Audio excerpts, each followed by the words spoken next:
Eh bien, d'abord, il faut dire qu'il y a eu un peu de flottement hier entre Washington et Bruxelles et il fallait resserrer les boulons. Ce que les Européens n'ont pas compris, c'est la décision soudaine des Américains de retirer une partie de leur personnel diplomatique de Kiev. Les Américains qui ont aussi déclaré haut et fort que la Russie était prête à intervenir à tout moment en Ukraine. Un peu de calme, a déclaré Josep Borrell, le chef de la diplomatie européenne, qui a dénoncé en quelque sorte une dramatisation de la situation.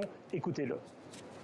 Et sans doute, il faut éviter des réactions qui peuvent donner l'essence d'une alarme qui a des conséquences, même du point de vue financier.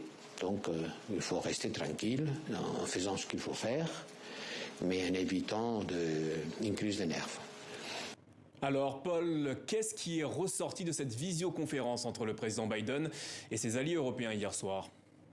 Eh bien, vous allez être étonné. Joe Biden a déclaré qu'il s'agissait d'un très bon entretien et que les Américains et les Européens formaient un front uni. Ce qui est décidé, c'est de poursuivre dans la voie diplomatique. Et Emmanuel Macron a d'ailleurs annoncé qu'il aurait tout prochainement un entretien avec Vladimir Poutine, à qui il proposerait un chemin de désescalade. En même temps, les Européens ont annoncé des sanctions inédites au cas où la Russie attaquerait l'Ukraine, des sanctions inédites, lesquelles, eh bien ça doit rester secret, a déclaré Josep Borrell. C'est en quelque sorte la surprise du chef. Il faut dire que ce secret arrange bien les Européens. Ça leur évite d'étaler leur division sur les sanctions à prendre.